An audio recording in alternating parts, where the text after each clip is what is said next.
अरब सागर, पानी का एक विशाल विस्तार जो दुनिया के दो सबसे महत्वपूर्ण शहरों को जोड़ता है, फुजैरा और मुंबई।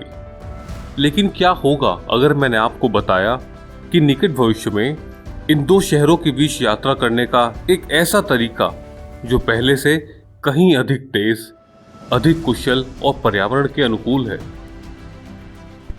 तो पेश है Fujairah Mumbai under water high speed train project, एक क्रांतिकारी परिवहन प्रणाली जो इन दोनों देशों को जलमग्न रेलवे के माध्यम से जोड़ेगी। 2 घंटे, जी हाँ, सिर्फ 2 घंटे में आप क्या कर सकते हैं? आप टेनिस का एक मैच देख सकते हैं या अपनी गाड़ी निकालकर कानपुर से लखनऊ पहुंच सकते हैं।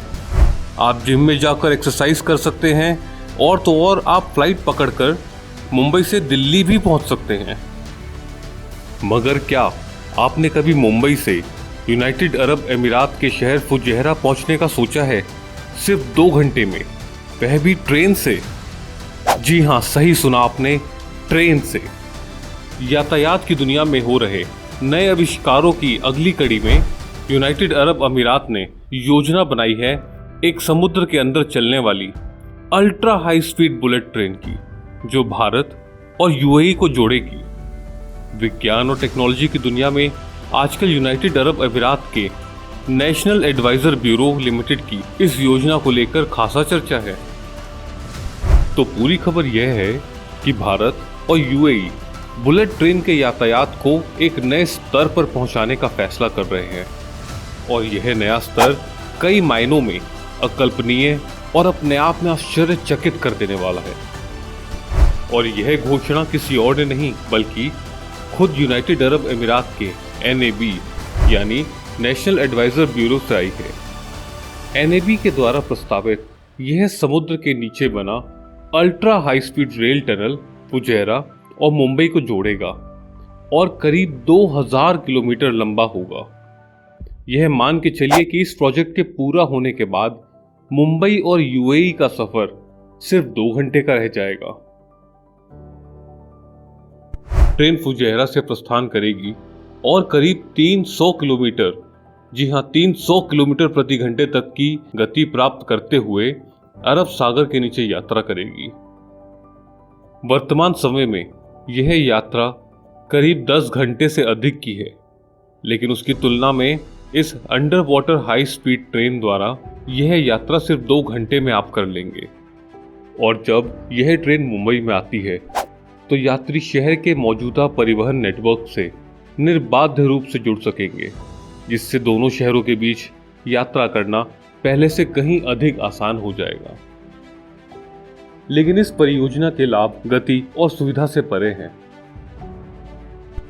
Under water high speed train को स्वच्छ और रिन्यूएबल ऊर्जा द्वारा संचालित किया जाएगा, जिससे यह परिवहन के पारंपरिक तरीकों की तुलना में अधिक पर्यावरण के अनुकूल विकल्प बन जाएगा।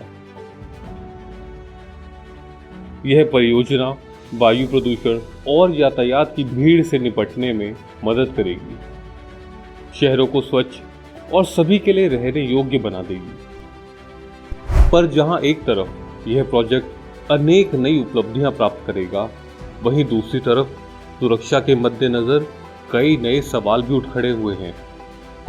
किसी भी नेचुरल डिजास्टर यानी प्राकृतिक आपदा जैसे तूफान या सुनामी से कैसे निपटा जाएगा?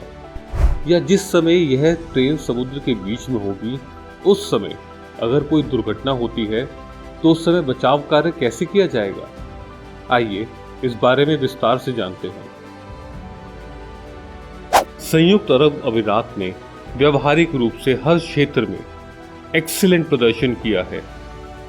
इसमें खास तौर पर दुबई में ऐसे प्रोजेक्ट्स को अंजाम दिया गया है जो पहल असंभव और हैरान कर देने वाले हैं। एक बंजर रेगिस्तान में आलीशान शहर बसाना अपने आप में एक अजूबा है। फिर चाहे बात दुनिया की सबसे ऊंची इमारत बनाने की हो या मानव द्वारा बनाया गया समुद्र के ऊपर द्वीप हो, संयुक्त अरब अमीरात ने ऐसे कई अकल्पनीय कार्यों को अंजाम दिया है और निसंदेह under water high speed train परियोजना भी संपूर्ण होने पर इतिहास में दर्ज हो जाएगी। अबू धाबी में संयुक्त अरब अमीरात भारत सम्मेलन में राष्ट्रीय सलाहकार ब्यूरो लिमिटेड के प्रबंधक निदेशक और मुख्य सलाहकार NAB अब्दुल्ला अल शहीही ने कहा कि यह लाइन अरब सागर में लोगों को आवाजाही की सुविधा प्रदान करेगी। यह ट्रेन 600 से लेकर 1000 किलोमीटर प्रति घंटा की तीव्र गति से दौड़ने में सक्षम होगी। मुंबई और फुजैरा के बीच तकरीबन 2000 किलोमीटर की दूरी सिर्फ 2 घंटे के अंदर ही तय कर ली जाएगी। दरअसल यह ट्रेन समुद्र के अंदर सुरंगों से गुजरेगी और इन सुरंगों में वैक्यूम बनाया जाएगा ताकि हवा का प्रतिरोध हटाया जा सके और यह ट्रेन तीव्र गति से दौड़ सकेगी। समुद्र के नीचे हाइपरलूप बनाने के पहले के प्रयासों में मैरीटाइम रिसर्च इंस्टीट्यूट नीदरलैंड शामिल है, जो हाइपरलूप का समर्थन करने में सक्षम अमेरिका और यूरोप के बीच एक मॉडल ट्रांस अटलांटिक पानी के नीचे सुरंग का परीक्षण कर रहा है। परीक्षण यह जांचने के लिए किया गया था कि सुरंग समुद्र की वेव्स पर कैसे प्रतिक्रिया करेगी। यह परीक्षण यह निर्धारित करने के लिए था कि क्या पॉड्स वास्तविक समुद्री परिस्थितियों में यात्रा करने के लिए सुरक्षित होंगे। वर्जिन हाइपरलूप ने भी परीक्षण किया। यह मानव यात्री वाला पहला परीक्षण था। सवारी 150 किलोमीटर प्रति घंटे तक की गति तक पहुंच गई, लेकिन एक वैक्यूम सुरंग में यह लगभग 1000 किलोमीटर प्रति घंटे की गति तक पहुंचने की उम्मीद है। फ्लोटिंग अंडर वाटर टनल में 2 घुमावदार कंक्रीट ट्यूबें होंगी जो अरब सागर के सतह के नीचे डूबी होंगी। जलमग्न नलियों को समुद्र की सतह पर पॉन्टूनों से जोड़कर स्थिर किया जाएगा। रेल की यह सुरंग पानी पर तैर रहे पंटूनों से जुड़ी होगी। जहाजों को गुजरने की अनुमति देने के लिए पंटूनों के बीच पर्याप्त अंतराल के लिए प्रावधान किया जाएगा। पानी के यातायात और मौसम से बचने के लिए ट्यूबों को पानी के नीचे काफी गहरा रखा जाएगा। ये टनल जलरोधी होगी और समुद्री जल से क्षति के लिए प्रतिरोधी होगी और उस पर कार्य करने वाली हाइड्रोस्टैटिक ताकतों का सामना करने में सक्षम होगी। NAB ने कहा है कि परियोजना अभी और अध्ययन की प्रतीक्षा कर रही है, क्योंकि तैरते हुए पंटूनों द्वारा आयोजित एक पानी के नीचे की रेल सुरंग कई चुनौतियों का सामना कर सकती है और इसके लिए कई पहलुओं पर गंभीर विचार करने की आवश्यकता है। ध्यान देने वाली बात यह है कि अब्दुल्ला अल शहीही के अनुसार अगर यह प्रोजेक्ट सफल रहा तो भारत को सीधे UAE से तेल पहुंचेगा और साथ ही यह भी खबर है कि महाराष्ट्र स्थित नर्मदा नदी का पानी UAE में निर्यात किया जा सकेगा।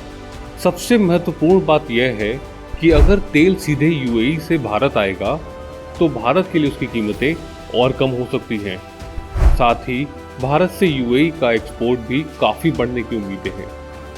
लेकिन यह सोचने की गलती बिल्कुल ना करें कि केवल भारत और संयुक्त अरब अमीरात ही पानी के नीचे रेल नेटवर्क बनाने की दिशा में काम कर रहे हैं। इस दिशा में चीन की तैयारियां भी हैरान कर देने वाली हैं। चीन का मानना है कि ट्रांसपोर्ट के सिस्टम पर आधुनिक तरीके इजाद करके चीन असल मायने में अमेरिका को पछाड़कर सुपर पावर बन सकता है। चीन भी निकट भविष्य में रूस, कनाडा और अमेरिका के साथ अंडर वाटर प्रोजेक्ट की योजना बना रहा है। CNN के अनुसार चीनी सरकार ने 2005 में अंडर वाटर बुलेट ट्रेन की अवधारणा का भी पता लगाया था। पिछले कुछ महीनों में चीनी सरकार ने एक रेलवे को मंजूरी दी है जो चीनी शहर निंगबो को जोशुआन नामक एक द्वीप से जोड़ेगी। हालांकि ये बुलेट ट्रेन अपने 77 किलोमीटर के सफर में सिर्फ 16 किलोमीटर ही अंडर वाटर चलेगी। फुजैरा और Mumbai under water high speed train परियोजना एक साहसिक और महत्वाकांक्षी योजना है जो इन दोनों महत्वपूर्ण देशों के बीच यात्रा करने के तरीके को हमेशा हमेशा के लिए बदल देगी। यह एक ऐसी परियोजना है जो पर्यावरण की रक्षा में मदद करने के साथ साथ लोगों को करीब लाएगी और हम इसे फलित होते देखने के लिए और इंतजार नहीं कर सकते। यह बात तो निश्चित है कि भविष्य में जो देश अपना यातायात ज़्यादा आधुनिक और बेहतर कर पाएगा वही असल मायने में सुपर पावर बनेगा। इस बारे में अपनी राय कमेंट के द्वारा हमें ज़रूर बताएं। क्या भारत और यूएई के बीच अंडर वाटर बुलेट ट्रेन का रूट बनना चाहिए कि नहीं? अगर आपको यह वीडियो पसंद आया तो इसे लाइक ज़रूर करें और हमारे चैनल को सब्सक्राइब भी करें ताकि हमें ऐसे और वीडियो बनाने का प्रोत्साहन मिले। धन्यवाद।